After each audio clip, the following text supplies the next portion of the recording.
Yes, Bombo Dennis, Bombo Jai, mamaya iasahan na darating pa ang iba pang mga Southeast Asian nation heads of state para sa kanilang pagdalo sa 48th Association of Southeast Asian Nations Leaders Meeting na magsisimula ngayong araw at magtatapos bukas dito sa lungsod ng Lapu-Lapu. Ngayong tanghali ay aasahan darating sa lungsod ng Lapu-Lapu si Timor-Leste Prime Minister Xanana Gusmao, Indonesian President Prabowo Subianto at Vietnam Prime Minister Lee Min-hung. Samantalang ngayong hapon, inaasahan nga darating sina Cambodian Prime Minister Hun Manay, Malaysian Prime Minister Anwar Ibrahim, Singapore Prime Minister Lawrence Wong at Thailand Prime Minister Anutin Chavirankhun. Kagabi, nauna nang dumating dito sa Cebu sina Sultan Hassanal Bolkiah ng Brunei kasama ang kanyang anak na si Prince Abdul Matin, kung saan sinundan agad ito ng pagdating ni Pangulong Ferdinand Bongbong Marcos Jr. na sinalubong ni Governor Pamela Barrecuatro ng Cebu at ASEAN 2026 National Organizing Council Director General Maria Helen de la Vega. Nauna nang dumating dito sa lungsod ang representante ng Myanmar na si Foreign Minister Hau Kan Sum na siya ang inatasang dadalo sa pagpupulong kapalit ni Myanmar President Mi Aung Hlaing. Sa panig ng seguridad, sinabi ni Police Colonel Kimberly Molitas, tagapagsalita ng Police Regional Office 7 para sa ASEAN Summit, na fully deployed na ang mga security forces para sa 3 araw na aktibidad mula kahapon hanggang bukas. Katuwang dito ang Philippine National Police, Armed Forces of the Philippines, Presidential Security Command, Bureau of Fire Protection at Philippine Coast Guard. Ayon kay Molitas, kumpiyansa ang mga otoridad na magiging mapayapa at maayos ang pagdaraos ng summit, batay na rin sa karanasan ng Cebu sa pagpa-host ng mga malalaking international na pagtitipon. Kaugnay nito, ipatutupad ang pansamantalang road closure at traffic lockdown simula ngayong araw bilang bahagi ng security preparations. Bilang sa mga maapektuhang ruta ang mga daan mula sa Mactan Cebu International Airport patungo sa mga hotel dahil dito sa convoy movements ng mga delegado.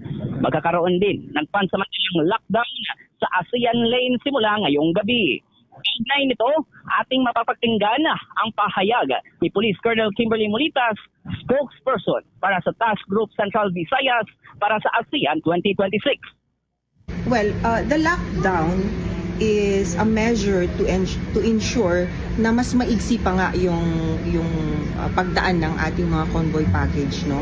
We have to provide a convoy package suitable for each head of state according to their requirements and according also to the plan that we have. So kailangan we merge with all the preparations also by the own security team of all the head of states, no? Because of course it is not just a showcase of the Philippines, it's also a showcase of the other countries. Ang naging pahayag ni Police Colonel Kimberly Molitas, spokesperson para sa Task Group Central Visayas para sa ASEAN 2026.